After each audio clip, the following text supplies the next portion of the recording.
Now, you guys, we are really getting into it this week. I was reading the points that we need to touch on, and I kept thinking about the song of We Are the Body by Casting Crowns, because the chorus asks, if we are the body, why aren't his hands healing? And I think this really hones in on why advocacy and social justice are so important within our counseling profession. We have to be able to reach our clients where they're at, no matter what their background is. And so part of that is understanding the client's culture and their different barriers they've had to overcome because they belong to a specific people group. And this next part is really important, so I'm going to say it very slow, and I want to make sure you guys hear me in its entirety. I cannot make any assumptions based on how a client looks, how they talk, or how they identify spiritually. And I believe that is the basis for cultural humility and the basis for ethical principles surrounding diversity, cultural awareness, advocacy, and social justice. The American Counseling Association's Code of Ethics mentions diversity considerations in every section at least once. In section A to C, for example, it says, quote, in collaboration with clients, counselors consider cultural implications of informed consent, procedures, and, where possible, the counselor adjusts their practice accordingly. So it is on the counselor to be informed and willing to adapt in order to meet the client where they're at.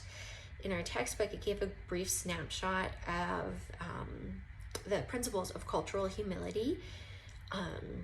For example, it talked about self-reflection, learning from the client, partnership building, and becoming a lifelong learner. And this is something I think we are going to have to constantly revisit as we continue on in our counseling journey. I know for myself, the biggest asset and resource I'm going to have is going to be my client when it comes to cultural humility. They're going to have firsthand knowledge on their life experiences, and so I need to be open and really listen to what my clients have to offer. And after listening to them, I'll be more informed, which means that I will be able to engage in social justice and change to really advocate for their needs.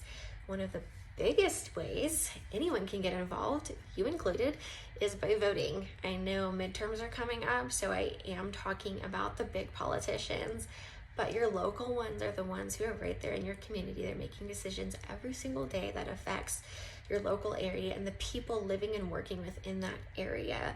So you do need to know who are holding these positions and what decisions they're making, and if you support them or not.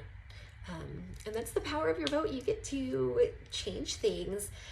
And I know it seems a little bit more indirect, but it does have a direct relationship on how things change in our society.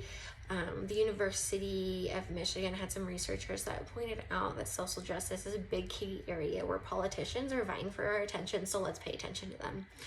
Finally, I think about Jesus talking to his disciples on Mount Olives and telling them, you know, the Lord will say to those on his right, you bless the Father because you fed me, you gave me water when I was thirsty, you clothed me, you invited me in. And so the king will say to them, what you did for the least of these, you did for me. And I think that is where we need to be as counselors. We need to understand the least of these and how we can meet those needs head on within our profession and within our community at large.